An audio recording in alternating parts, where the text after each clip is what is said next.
Andrej, ņemsim āķus un vajag paņemt āķus. Pietiks 2, ja? Davai, Sandra, atnes plintas. Pagaid, ko vēl? Man bagažniekā ir zobens un ir kas? Vairāk nekā nevajag pagaidām. Cirvi nevajag. Zobens ir, zābaki ir, viss pagaidām, ja? Uzvilk zābakus. Un pirms iešanas medībās vajag aizpildīt šito te. Paraksts par drošību. Šaut un ķert varam 10 bebrus šodien. Uz priekšdienām redzēs. Bebru atļaujas ir daudz, viņas sadotas. Nolaidīsim dambi. Un tad varbūt no olām līdīs ārā viņi. Un tad šausim. Ja? Agrāk, kad padomju laikos, tos bebrus ķēra un ķēra tikai mūsu virsmežniecībā, bijušais mežrūpu saimniecība bija. Un deva licences tikai tiem, kas bija kungi. Pārastajiem mirstīgajiem nedeva. Un tad, kad par šitādu bebra, teiksim, ādu kārtīgu maksāja 140 rubļus, tas ir mežsarga alga. Un tagad, kad viņiem pārstāja maksāt, tad viņi uz mūsu nabaga medniekiem to visu liek. Un mums jālaiž dambi, lai mežus neslīcinātu. Un ādas tagad arī nepieņem neviens. Apmēram, ja 25 lati maksātu, varētu nodarboties. Un tas jau būtu kārtīgs biznes. Skatoties, cik viņu ir tagad, to bebru, mums riņķī. Šausmas, kas notiek. Šausmas, kas notiek. Par mežu, kur tik ūdens ir, drīzāk kā viņi dzīvos. Es jums to varu apgalvot. Pirms gadiem 70, kad bebrus Latvijā speciāli ieveda no Norvēģijas, nodoms bija labs – uzlabot noplicinātos dabas resursus un iegūt skaistu, dārgu kažokādu. Vēl 70. gadu sākumā katra bebra sastumtā māja bija stingrā uzskaitē un nedod Dievs, ja kāds traucēja viņu mieru. Bebrs bija tikpat kā neaizskarams. Cik viņš šodien ir Latvijā? Īsti jau neviens nezina, jo katreiz astes nenoķersi un nesaskaitīsi. Varētu būt ap 100 000 vai pat vairāk. Arī Zenta īsti nezina, cik bebru dzīvo viņas upītē, viena ģimene vai vairāk. Bet tikšanās ar viņiem ir viens no Zentas piespiedu darbiem un ne tas vieglākais. Tu tad dosies uz tiem bebriem tagad?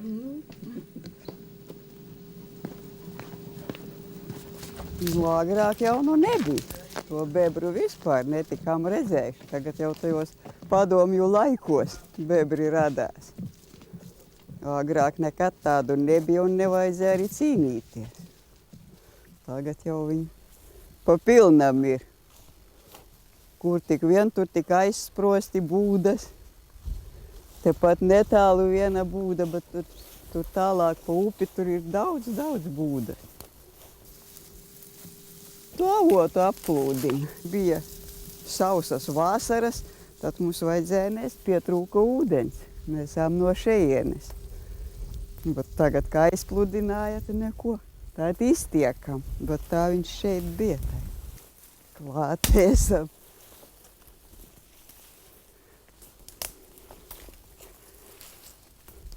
Te jau ar dakšām vēl nav ko iesākties. Te jau jāņemās ar rokām, kamēr visus zarus aizmet prom.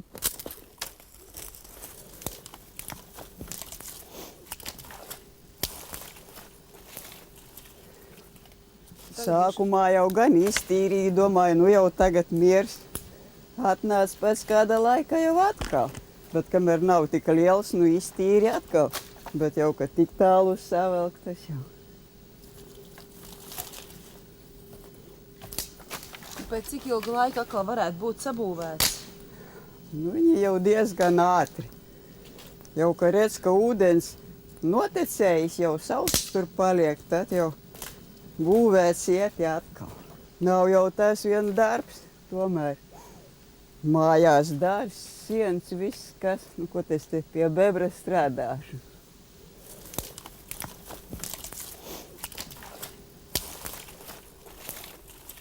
citā reizē es būtu rakusi kartupeļus vai šķirojusi.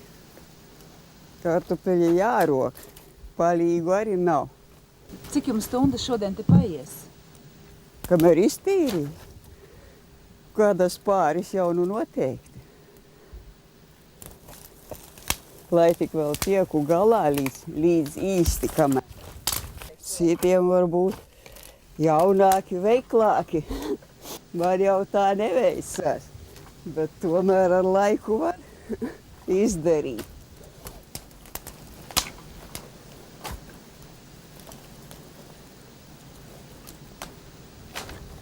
Vai jūs kādam arī lūdzat palīdzēšanu, kādam medniekam? Nekam. To jau viņi taču paši zina. Nav jau pirmais aizsprots. Bet kāpēc to jūs neaicināt palīgā? Nu, ko lai aicina? Nezinu, ko aicināt.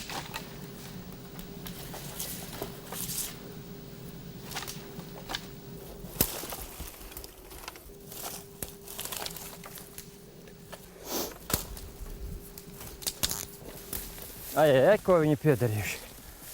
Tik ūdenī neiegāžties.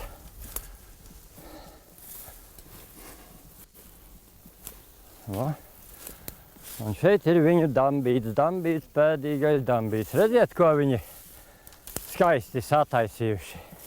Tā, tagad jūs pirmais gājiens. Nekad nevajag rakt, lai ūdens sāktu iet, ja? Pirmais vajag tos kārklus izraustīt un izsvaidīt uz malām. Redziet, kas tur sakraut jau agrāk bija. Un tie, kas saka, ka viņš nes no malas vecos izsviestos, tas ir aplams gājiens. Ko cilvēks ir paņēmis rokā, to zvēriņš jūt. Un viņš neņems nekad otrais. Tā, Sandrīt, varat sākt no tās puses, es šeit līdīšu, ja? Sataisīts ir diezgan zolīdi. Redziet, bebris pirmais ko dara? Pirms viņš savelk zarus un tad tikai stum dūņas. Dūņas viņš stumj ar krūtīm. Nē, tu nelien ar lāpstu. Nelien ar lāpstu pagaidām. Pagaidām nelien ar lāpstu.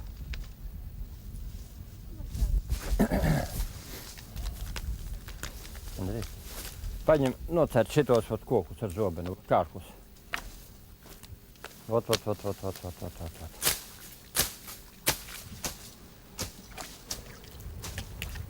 Redziet, kas te pa dziļumu ir, un tur tālāk vēl dziļāks, tur nevar pasniegt to. Un satais ir tāds meistars, ka tur vai dieviņ. Un cik tam zvēriņam vajag darboties, lai viņš to sataisītu. Bet viņš ir tik neatlaidīgs, tur mums valsts mežā, jā, 285. kvartālā. Viņi sataisījuši apmēram to dambi kādu, metru varbūt 40. Un 187. arī tās pats ir. Bet, kad medībās ejam, vispirms pieslēdzam medniekus pie dambju jaukšanas, to laik pamedījām. Un tagad sāksies tāds patīkams process, es arī ar mieru strādāt sākā, kad zari ir izrauti, un toreiz ļoti viegli ar lāpstu stāvi, un šitā tikai kužini, un ūdentiņš pats darbu dara tālāk.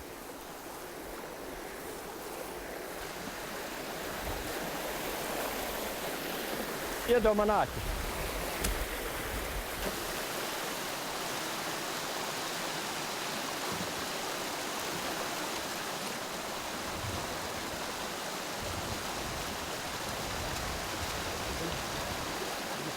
Pagājušo sestdienu, kad Sandra iekrita, galva bija ārā. Lai vīri mani nežēlo, es teicu, ka es iešu savu dambi rakšu nos, laidīšu ūdeni. Un tā es arī izdarīju, aizgāju, es tur āķi neatradu, jo it kā bija atstāti tur. No iepriekšējās reizes neviens jau neņem, lai nav jānes liekas smagums projām, un es tur to darbiņu darīju tik ilgi, kamēr man likās, ka vēl nav labi. Un tā kā nav labi, kā likos, es principā visā augumā iekšā. Es biju netīra dubļos, lai varētu iet medībās. Protams, ka arī kolektīvā tā ir pieņemts, ka ir jāizdara arī tās lietas, kuras ir nepieciešamas. Tā skaitā arī Šī dambju rakšana, tā ir ieaudzinājis arī tēvs. Ja gribi vizināties, tad ragutiņas ir jāvelk līdzi. Šis laikam ir viens no smagākajiem mednieku pienākumiem, ko paredz noslēgtie nomas līgumi starp zemes īpašnieku un mednieku. Īpašnieks atļauj savā teritorijā medīt, taču medniekam jārūpējas, lai meža zvēri nenodarītu būtiskus zaudējumus īpašniekam. Tātad bebru radītie draudi laikus ir jāpamana, aizsprost jānojauc, bebru jāiznīcina. Ja gribi medīt buku vai meža cūku, proties tik galā arī ar bebru. Platības man ir ar līgumiem saslēgtēm, man ir 4000 hektāru. Bet redziet, man mednieki tikai 8. 8? 8. Man ir valsts meža 420 hektāru un pārējais ir personīgās platības. Tā kā vienam medniekam jums iznāk 500 hektāru. Jā. Cīnīties ir ko. Vienotu reizi jau pakliec uz mums, pakliec tie privātie īpašnieki. Bet, nu, viņi palīdz. Līgums vispār ir diezgan stingrs, ko mēs parakstām un ar privātu īpašnieku slēdzam. Jo līgumā ir noteikts, ja mēs nepildam savas saistības, teiksim, par bebriem. Tas par bebriem, ja mēs nenosusinām viņam aplūdina laukus.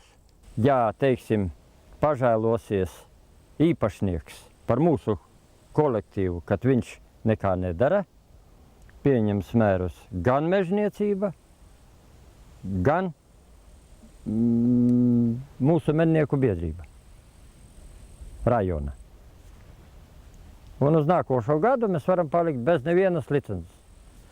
Nedot ne uz pārnaģu medīšanu, ne uz lapsām zaķiem, ne uz pīlēm, ne uz ko. Un turēt plinti mājās. Plinti mājā noliec seifā un gadu var staigāt riņķi.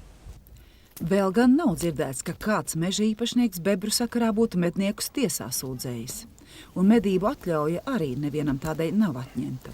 Lai gan pēdējos gados izķerto bebru skaits nepalielinās, bet stāv uz vietas. Pērngad izšauti nepilni 10 000 bebru, kaut licences bija izsniegtas 2 tik daudz.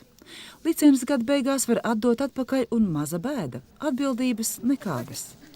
Kas gan varētu mudināt medniekus cītīgāk izšaut bebrus? Ādu cenas, stingri noteikts skaits, bet varbūt labi maksāt nevis par bebrādu, bet par absolūti tīru vietu no bebriem. Es esmu mednieks jau 40 gadu. Un kad viņi ieviesās šeit, tie bebri, labāku skatu es neredzu un uz priekšu tikai tie atļaus intensīvu medīšanu. Brīvu. Tad kaut kas vēl varbūt.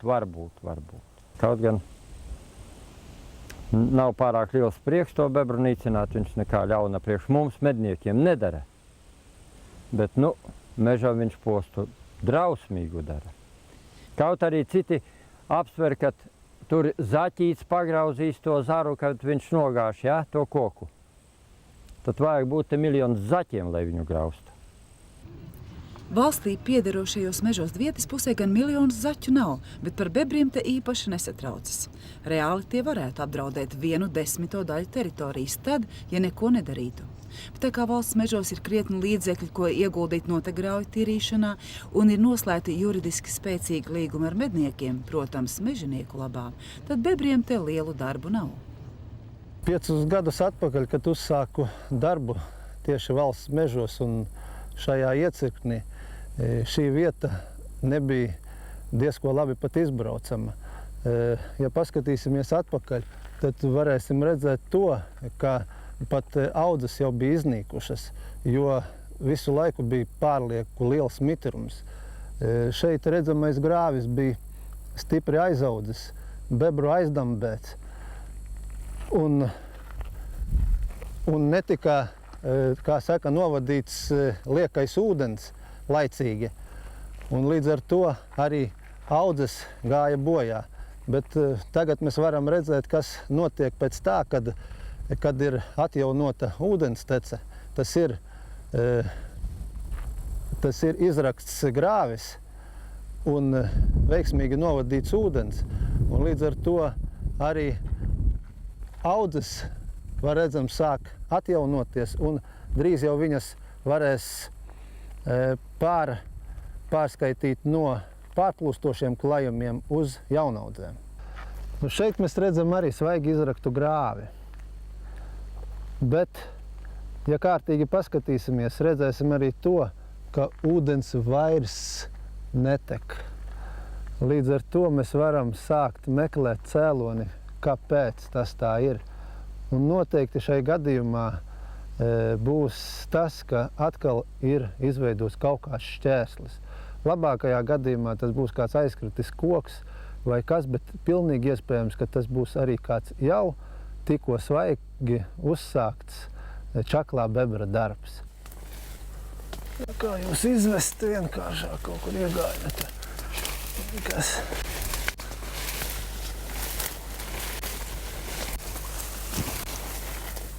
Izrādījās taisnība. Šis grāvis ir tomēr aizdambēts bebra aizdambēts grāvis.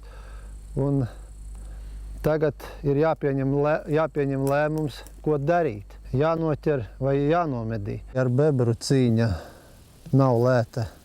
Tāpat bebrs jau nedzīvo ceļa malā, bebrs dzīvo kaut kur tālu mežā, grāvī. Un, lai viņu noķertu vai nomedītu, ir vajadzīgi lieli līdzekļi. Gan atbraukt uz turieni, gan slazdiem, gan patronām. Jūsu mežā viss ir kārtībā, bet ko darīt citiem, privātiem? Privātajiem īpašniekiem, kuriem nav meža, tiem varbūt arī būtu mazliet vieglāk. Viņi, novācot apaugumu gar grāviem, mazinātu barības bāzi un līdz ar to bebri tur nedzīvotu. Bet viņiem atkal ir jāsadarbojas ar citiem īpašniekiem, jo ja viņu platībās nav bebru dambi, tas nenozīmē to, ka viņu platībās nav ūdens. Arī viņu platības tiek apludinātas. Tikai pa šo ceļu es varu izkļūt no savām mājām. Pirms kādiem 5 gadiem te ieradās bebris un sāka aizprostot tilta cauruli. Un ūdens iet pāri ceļam, un tā reizēm man ir ļoti lielas problēmas, vai nu kaut ko, ja vajag ar transportu atvest vai izbraukt. Un tā es te regulāri cīnos. Viņš pa nakti taisa to cauruli ciet, es pa dienu vaļā. Sevišķi aktīvs viņš kļūst, kad ir lietains periods. Atkal šoreiz jāsāk kārtīgi reizi strādāt. Tā.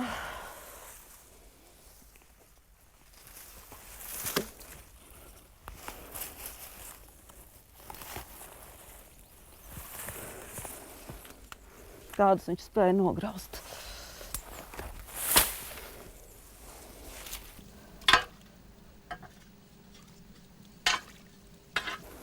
Redz pat akmeni.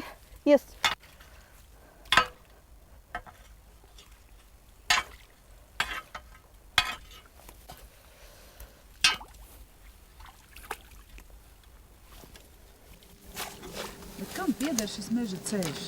Tas nav meža, tas ir pašvaldības. 3. kategorijas, vai kā viņš tas skaitās. Un tad par to būtu jārūpējās pašvaldībai?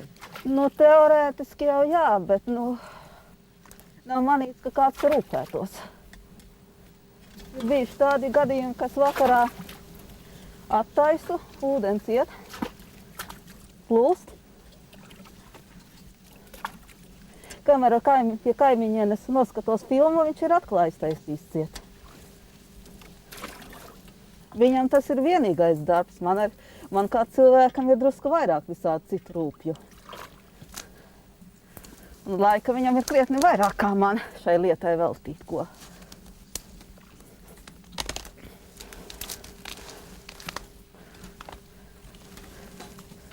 Zemi sāk iet pa druskai.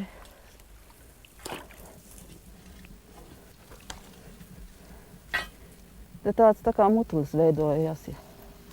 Tāds ir drusku griežās. Kas tas par rīku jums rokā? Tas ir speciālais bebru ķeksis. Labākā ar dakšam vai lāpstu. Vai šī ir vienīgā vieta, ko jūs tīrat savā teritorijā? Nē, tur ir pietiekoši daudz. Man tur mežu viņš vienkārši slīcina nost.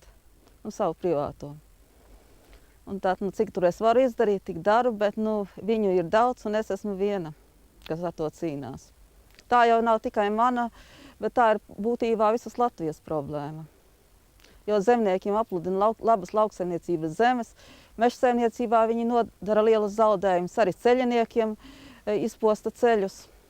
Es zinu vienu gadījumu, ka daudz lielāks tilts ir tā bijis zem ūdens. Un arī cīnās.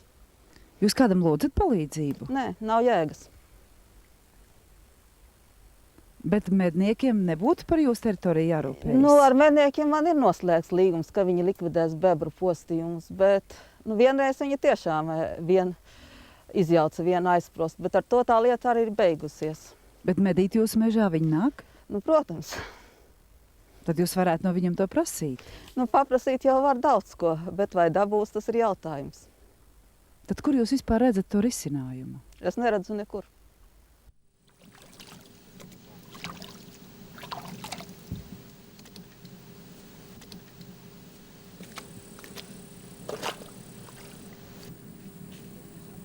Tur ūdens ir nolaists otrā pusē, un tagad tūlīt mēs uzkāpsim augšā uz būdas. Riktīgi viņus pabaidīsim. Sandra, tu aiziesit, nostāsit tur, ja? Tikai skaties, uz kuro pusi šaut. Jā, jā. Es nostāšu šitai pusē. Andrejs pasatīs, lai... Un tad manīsim, kas te notiks. Jūs redzēsiet, pirmais jau būs burbuļu strīpa, kad viņi sāk smukt no būdas. Viņi te būdāja padaudzi. Šajā vietā viņi dzīvo un tajā redz, kur. Tur droši dzīvo vecie bebri, kas ir palikuši jau, kā saka, no tiem agrākajiem laikiem, tur jaunie, kuri nav izdzīti. Tur vajag būt viena ģimene, jo otra mājiņa taisīta. Jo šitai vietā nav vairāk te. Un uz to pusi arī ļoti tālu nav. Un tūlīt tās paskatīsimies, uzkāpsim augšā.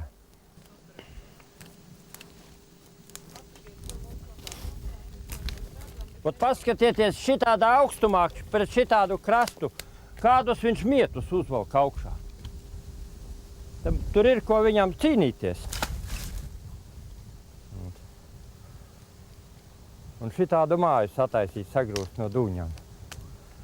Un tos zarus savilkt, te nav joks. Savā laikā es pļāvu sienu. Šeit. Un tad viņa aizpludināja, sāka bērziņi augt, uzauga apsītes. Bērzi, kārkli vispār, nu, kā saka, sāka pārpurvoties. Viņš aizspundēja tur, dambi uztaisīja.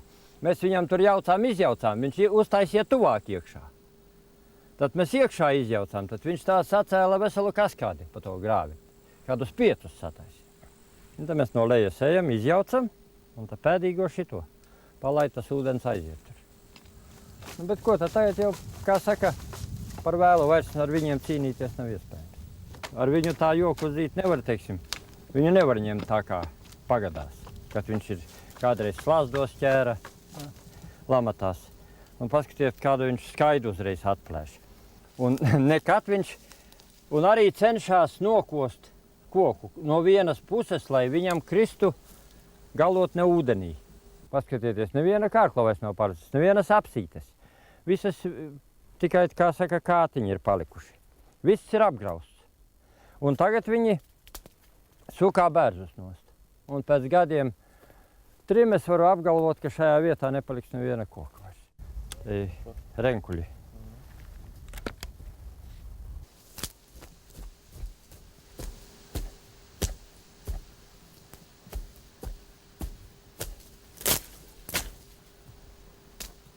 O, redz, ko jau aiziet. O, satana. Un ko viņš darīs? Nelīdīs ārā.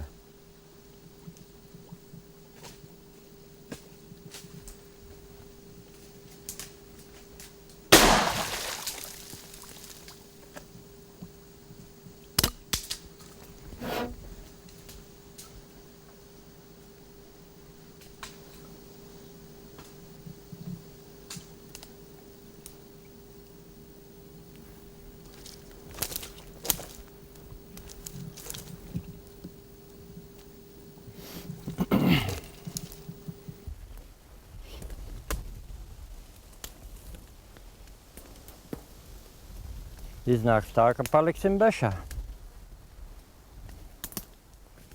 Neko neizdarīsi. Kaut kas tāds. Varbūt. Kur viņu varēja izmukt? Kur viņu varēja izmukt? Kaut gan viņi jau diezgan manīgi ir. Tur. Nav tā kā domā atnāci un paņēmi viņu.